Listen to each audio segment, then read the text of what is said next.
Question. We got one guy here, man. It's just a statement. No. It all depends on where I am going to ask No, a it isn't. question. But every question is prepped with a statement. The plumb line was dropped in the 1990s, but the plumb line is actually dropped in the 1886 Brussels-Berlin conference when it was decided that the borders of Iraq and Iran and Kuwait was taken away from Iraq.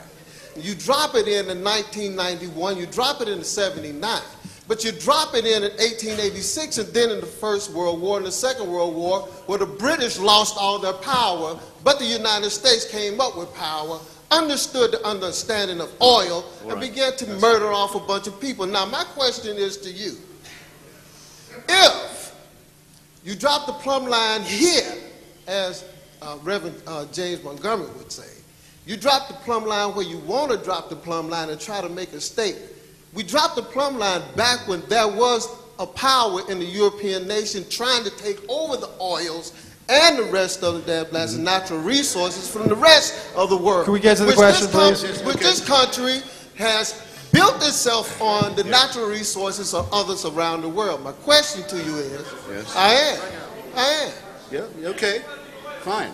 The question to you is that why should we, as a nation, go in behind a president whose grandfather established monies and gave the weaponry to the Hitler regime itself and supported the Hitler regime to do what it did to establish this fascist system that now we're under?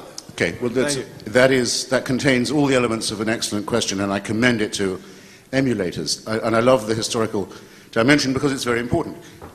Here's the situation. Actually, the greatest thing, in my opinion, that the Bolshevik Revolution did in 1917 was to publish the secret treaties of what had formerly been its allied powers in the First World War, about what their negotiations would consist of and their demands would be at the end of it. And these included the Sykes-Picot agreement between Britain and France, which was planned to lead to a carve-up of the Middle East, so that France would have Syria and Lebanon, and Britain would have what had been the vilayets of Mosul, Kirkuk, and Basra of the Ottoman Empire. Those three vilayets together make up what we now call Iraq.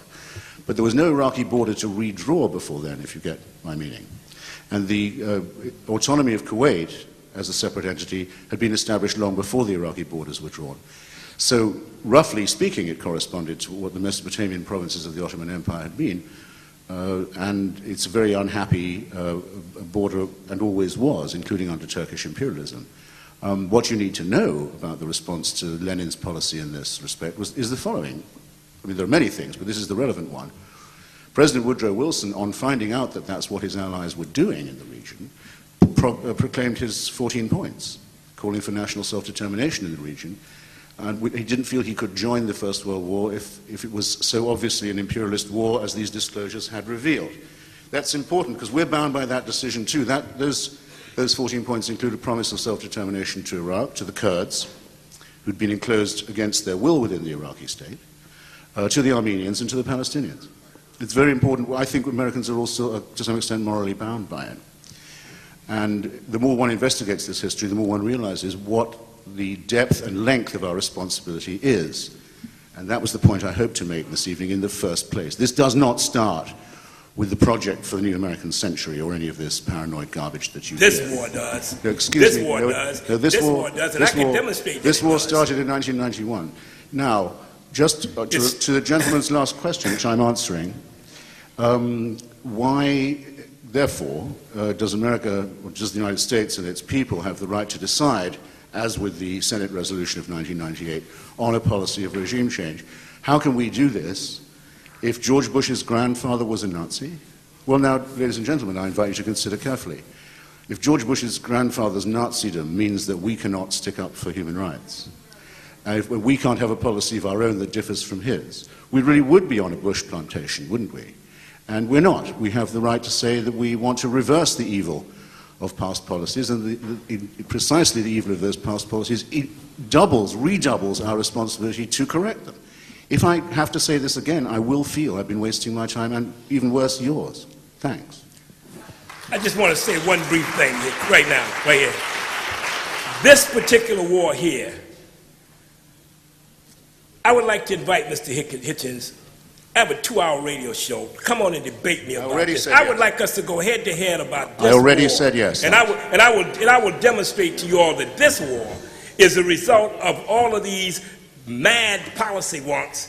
There was look. What happened was the inmates took over the asylum. The same people who were writing all those papers that the George Bush Sr. called the crazies, and Colin Powell called the fucking crazies. These are the same people who ended up formulating all the policy of the Bush administration. And I can show you all the position papers, and you can see that that's exactly what happened. I have them here now, but I'm obviously not going to keep them. But we probably have time for 2 more questions and debate this. Okay. All right, if you believe.